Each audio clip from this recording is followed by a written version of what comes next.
Welcome to this coaching video about Let's Talk, We Miss You, a guidance document of best practice for maximising school attendance. This video has been produced by the SEMH strategy team for use by Essex schools and settings. We'll start with a note about language. In Essex, we use the term school attendance difficulties because it is consistent with other terminology used in education to describe the needs of pupils. For example, literacy difficulties or social communication difficulties. The attendance difficulties could occur occasionally, sporadically, regularly, or persistently. Any terminology that is more specific should only be used to describe a pupil's absence where a thorough assessment has taken place to determine what is causing and maintaining their absence from school. Care must be taken not to attribute cause or motivations which are unknown or misleading. The term refusal is increasingly seen as unhelpful as it suggests a willfulness on the part of an anxious pupil which can obscure the underlying cause. The term emotionally based school avoidance, or EBSA, is used to describe cases where it has been established that a pupil's absence is because of an emotional distress, such as anxiety. In August 2024, new guidance was published by the Department for Education regarding improving school attendance. This guidance saw a real shift towards the need for schools and families to work together to seek solutions to non-attendance and emphasised early intervention. For this reason, we have also published Let's Talk, We Miss You Family Edition. It uses the same guidance but supports parents and carers to work with the school productively to support attendance. The key points in the new DfE guidance are captured on this slide. It looks at the culture of the school and the whole school approach to attendance. It goes on to consider how attendance is monitored. Are there patterns? Are there particular groups that are more likely to miss out on education? Next, it stresses the importance of discussing the issues with the child and family, to understand what the issue is and seek to resolve it. Let's Talk, We Miss You has excellent assessment tools to help the school thoroughly analyse the underlying reasons behind the non-attendance of the young person. The DfE guidance also encourages the facilitation of support, and again, Let's Talk, We Miss You suggests targeted interventions focused on each area or function of non-attendance and provides ideas to support at the earliest stages whilst considering the wider and competing issues. Part of working together with the child and family is the need to enable access to education and create an environment where barriers to attendance are removed. Any agreed targets can be formalised as contracts if this is a helpful approach for the young person.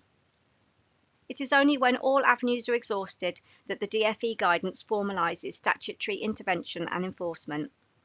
Here in Essex, the attendance compliance team will not consider any applications for enforcement unless the Let's Talk, We Miss You guidance has been followed, the assessments completed, and there is evidence that interventions have not been successful. This represents a shift from a punitive to a more understanding, compassionate, and hopeful response to school attendance difficulties. Here is a real Essex case study written by Charlie, who is talking about his experience of school attendance. As I read it through, consider the times that a different action could have brought about a different outcome. Back in August 2023, I attended an RIC, Risk in the Community meeting, where I shared my wish to attend school more regularly, but no one really listened.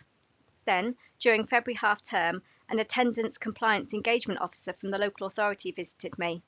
I told them how I was interested in mechanics and wanted to go to school more often. It was agreed that I would go back to school on Monday morning. I hadn't been there for 5 months, but I expected a warm welcome. Instead, I overheard conversations like, "What do you want me to do about him?" There was no plan for my return, and they seemed more concerned about my uniform. I'm entitled to pupil premium, so I wore my brother's blazer and some trousers I found, along with trainers. The school gave me a pen, pencil and rulers. They also wanted me to change my trainers for some old dirty shoes they provided, but eventually they found a cleaner pair for me. During this time, the attendance compliance engagement officer was talking to senior staff about the lack of support for me.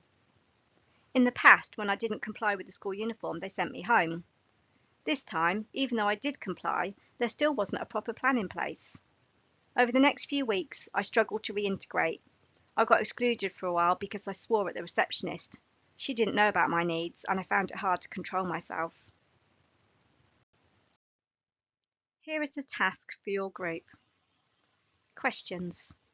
With your colleagues, think about where Charlie could have been better supported. What could have been done to give him the best chance of success? Now pause the video for your discussion. At his meeting, Charlie said that he wanted to attend more. This is hopeful. What was done to support that? He even gave ideas that he wanted to explore a mechanics course. Was this fed back to the school? Did they action this? Charlie was due in on the Monday, but the right people in school weren't aware of this, so were unprepared for his arrival. This could be pretty anxiety-inducing if you've worked yourself up to attend in the first place. In addition, he was starting on the back foot as he had no uniform. These are easy fixes if the right questions are asked and the support put in place. Planning for the return of a child to school is really important. You want to ensure the warmest welcome and the removal of all potential barriers to make it a successful reintegration. Had the school kept in touch with Charlie during his absence? It doesn't appear so. Again, there is a setting up for failure in this area. Keeping in touch is really important to maintain that sense of connection and belonging throughout. Because Charlie had no reintegration plan, he was behind in the curriculum, behind in his social circles, and staff were not prepared for him to return. This doesn't set him up for success. In Charlie's case, this leads to his swearing, which is a behaviour communicating his unmet need, frustration. Look at what happened next and the impact it had. Remember, this is a true case study from the county. A new plan was made and the attendance officer started visiting me every Wednesday at school to check in. This really helped because I could share my worries. Eventually I was allowed to attend in the afternoons instead, which was much better for me. My one plan was updated and school started feeling good again. They even put me forward for an alternative provision and my mum isn't going to be prosecuted. I believe that taking the time to listen to me, understanding my life and helping me trust professionals made it possible for me to attend school again. This image is a reminder that the carrot is often better than the stick. However, we must be mindful not to keep attempting to motivate with rewards if the barrier experienced is bigger than the reward on offer. For example, if the child has sensory sensitivities that make the dining hall an unsafe place for them, no amount of incentive is going to help. The sensory issue needs to be addressed and reasonable adjustments made. Where consequences are applied, they should be educational and protective, rather than punitive. For Charlie, what would be appropriate here? The carrot or the stick? Neither? How much is Charlie responsible for his failed reintegration back to school? If something didn't work last time, what has changed to make this time more successful? Should he and his family be disadvantaged because of it? What was the carrot for attending school? When he attended, his footwear became an issue, the stick, rather than recognition of his attendance, the carrot. The key to both the Department for Education guidance and Let's Talk We Miss You is knowing the family and the child. You can't respond to non-attendance unless you understand it, and that can sometimes involve a really deep dive. The good news is that the assessment tools in Let's Talk We Miss You will help you to do this. In education, we're familiar with the iceberg model, and here it's been applied to school attendance difficulties. Below the surface are the risk factors that can play a part in absence. Here, they've been broken into factors involving the child themselves, the family or home environment, and the school, although this can be broadened to look at wider community issues. Some areas and regions may have community issues such as gangs, high crime rates, lack of access to positive community activities or mental health services. It's only under the water that we can begin to unpick the reasons for school attendance difficulties. This is an important time to reflect on what we have learned so far. Firstly, to reflect on the iceberg analogy. Think about a young person you work with and how much is going on for them under the surface. Reflect on your assessments to date. Have they helped you to identify the barriers to attendance? Have they focused on the whole child, the family, and the wider community? Do you understand why they are absent? What are the small steps? Are you supporting them to make those steps? Or are they like Charlie, wanting to re-engage but not having the right tools or environment to be successful? Have you included everyone in the discussion? For some children, it may be more than just family. Perhaps they have a social worker, CAMS worker, or maybe they have a particularly good relationship with a key adult in school. Everyone can help support the young person back into education. And where are you in all of this? What is your part within that team that will support the young person back into school? It is important to remember that school attendance difficulties are not always immediately obvious. Indeed, they may not raise any concerns in the attendance process for some time. It's important to be aware that a pupil's school absence could be anywhere on a continuum of varying degrees of severity, ranging from full but reluctant attendance to no attendance at all. Both Let's Talk We Miss You and the DfE guidance promote the importance of early intervention. By the time students start reaching attendance markers, the issue may already be entrenched. In the family edition of Let's Talk We Miss You, parents and carers are actively encouraged to alert schools when their child is facing issues around their education. Although the school may be recording full attendance, it may be that the family are struggling each morning to get their child to attend. By addressing issues early on, there is more chance of removing the barriers to attendance in the longer term. It is usually impossible to find a single reason for a pupil's difficulties. What we do know is that absence from school becomes a serious concern when stress exceeds support and the risks are greater than resilience. It is recognised that there are common risk factors that can be grouped into individual, family, and school-based themes. The risk and protective factors can be used as a framework for thinking about the different elements that contribute to a pupil's school attendance difficulties.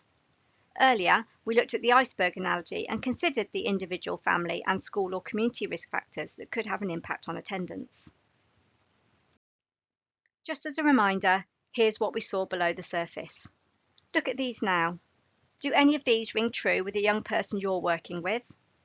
It may be helpful to pause the video here to discuss the needs of the children you work with your colleagues. Now, holding all that we have learned so far, let's look at the 4 main reasons for school non-attendance. Number 1, authorised absence. Physical illness is the most common cause of pupils staying away from school. In most cases, this is genuine and the absence is straightforward. However, there are instances where a pupil has frequent days off school for minor illnesses such as a headache or a bad tummy, which may raise concerns about the underlying reasons for that absence. Many people feel stress and anxiety in their bodies, so the bad tummy may be related to anxiety rather than a physical illness. In these cases, further investigation might be required. 2. Parentally permissive absence. Some parents may permit their child to stay at home for their own reasons, for example, for company, or to act as a young carer or support with younger siblings. Maybe they're a family who don't value education, or there are cultural differences that prevent or limit access to education. Perhaps there's been a relationship breakdown between home and school. Some families may even have withdrawn their child by choice. Where parents elect to home educate, they are legally obliged to inform the school in writing and must show they are providing out-of-school education. However, it is important to be aware that this is different from parents who might facilitate the non-attendance of an anxious child or keep a child off school in good faith without realising the nature of their attendance difficulties. 3. Self-determined absence. In self-determined absences, the parents or carers are often unaware of the location of their child when they should be at school. They will be expressing concern at the education they are missing and what they are up to when they're not in school. In these situations, there will be no obvious emotional distress, and the experiences chosen will be more fun than being in school. This may include gaming, staying in bed, or even antisocial behaviours in the community. However, it is important to be mindful that this may still be related to school anxieties. For example, a young person may be anxious about attending school, but seeking regulation or stimulation elsewhere. If you have no friends in school and are being bullied, You may still want to hang around with other friends in the community as an alternative in that time, for example. This is related to Glasser's choice theory. If their needs are not being met in school, they may seek this elsewhere. Children and young people can sometimes be drawn into seeking connections and belonging outside of education, which may not always be positive. There are community pull factors that may make them increasingly vulnerable whilst not in school. 4. Emotionally based school avoidance. Emotionally based school avoidance is often, but not always, seen in the following ways. The presence of severe emotional distress at the time of attending, or even at the prospect of attending school, usually anxiety. Often, no emotional distress at weekends or during school holidays, and the pupil may even function well at various times when they do manage to attend school. Persistent emotional distress may include physical symptoms and dysregulation. One of the barriers in these cases is the uncertainty about the presence of physical illness. There can be physical symptoms of anxiety, and parents, carers, GPs can unwittingly provide medical explanations for emotionally based school avoidance. The role of the adults in responding to school attendance difficulties can sometimes be unhelpful. These responses are often driven by a lack of understanding, time constraints, and lack of clarity of roles. It is quite common for school absence to be treated as a blip by oversimplifying it. He's trying it on. Minimizing it. It's just a passing phase. Attempting to get immediate results. Get her back in on Monday morning. Furthermore, they do not convey the values of compassion and kindness, hope, connection, and belonging. Instead, our mindset should enable us to be curious, asking, what has happened or is happening? Why? Why now? And what can we do to help? Now we'll introduce you to the functional model, which links to the 4 reasons for school non-attendance. It helps by giving us a common language when discussing why a child is absent. It's important to remember that more than one function can be at play for a child, and the reason for the assessment is to determine what those functions are. Function 1. Avoiding things in school that lead to negative emotions, for example, anxiety. Function 2. Avoiding difficult social situations, evaluations, or judgments in school. 3. Gaining attention from significant others at home. 4. Gaining rewarding things or activities outside of school. We've learnt a lot about what can cause a child to avoid school, and now we need to carry out an assessment with the child and their family to pinpoint the exact cause or causes and begin to formulate an understanding of the issue. During the assessment, we will analyse the nature and severity of the school attendance difficulties and the nature and severity of any contributing emotional well-being factors if appropriate. Consider the factors that may be contributing to the school attendance difficulties. Establish the main function of the absence and formulate a hypothesis which can inform intervention. And finally, we'll identify any potential safeguarding issues or risks. School attendance difficulties come to the attention of various practitioners, but it is usually school staff who will be initially aware of a difficulty. The class teacher, form tutor, head of year, or maybe the SENCO. In Let's Talk We Miss You Family Edition, we have also encouraged parents and carers to approach the school when they are seeing the early signs of attendance difficulties.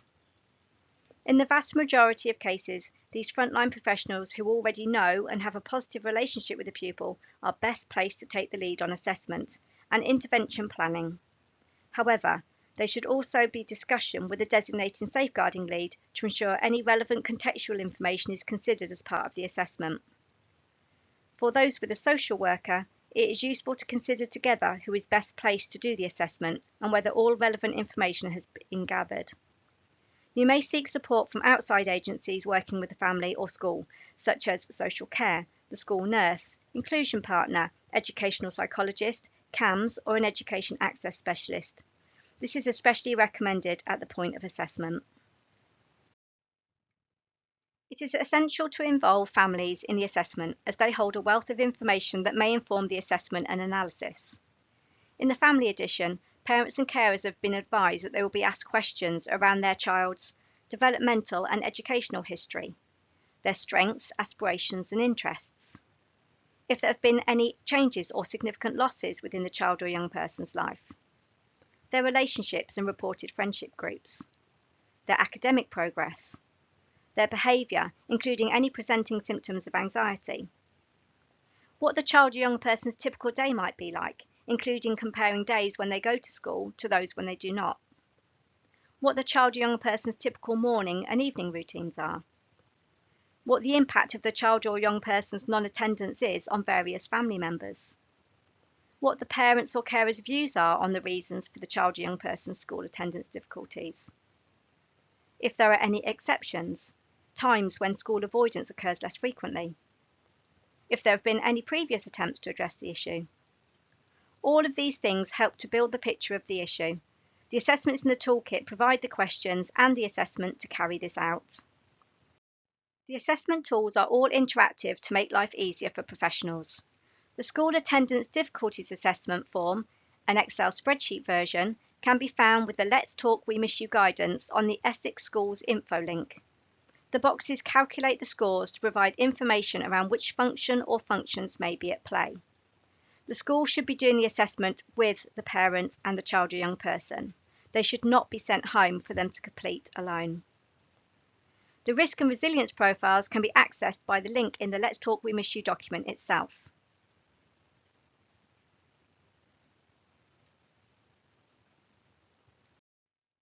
This form has been transposed into an interactive Excel spreadsheet. The link is found at Schools info link with the Let's Talk We Miss You guidance. This is what it looks like. As you complete the answers on the questionnaire, the scores are calculated on the front assessment sheet. Once the mean has been established, you simply need to rank them 1 to 4. The highest score will be the function most at play.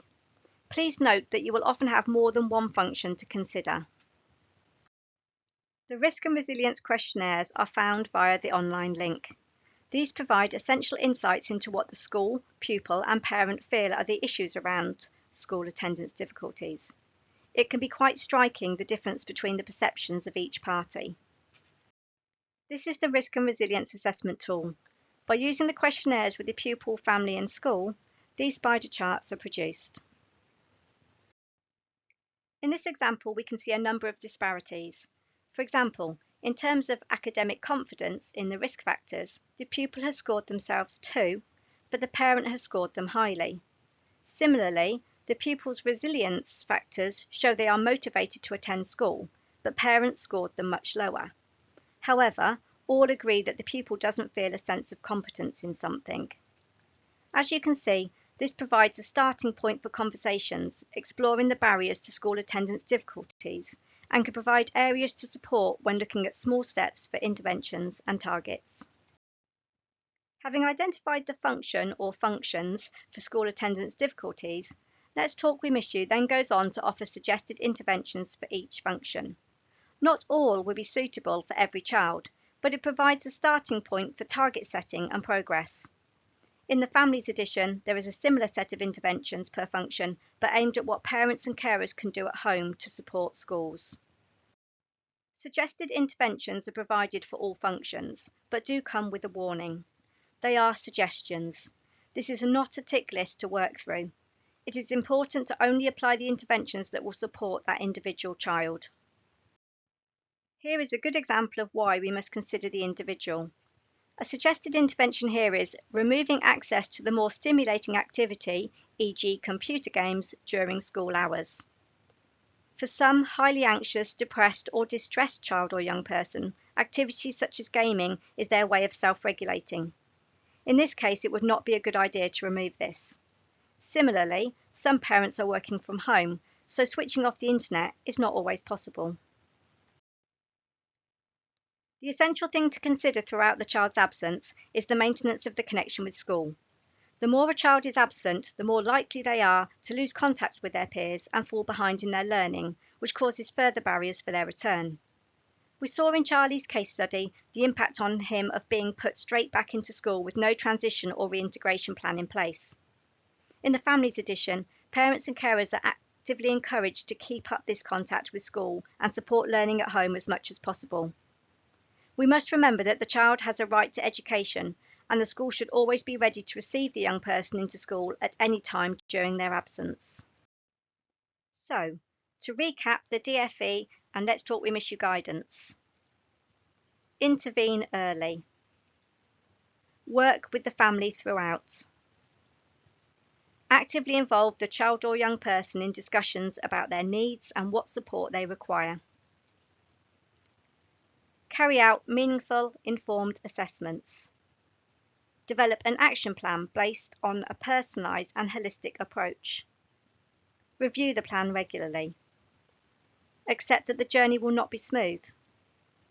Involve external professionals if initial attempts to get the child or young person back into school have not been successful. Thank you for watching this video to learn more about Let's Talk We Miss You. If you would like more from the SEMH strategy team, please visit the info links SEMH portal. Thank you.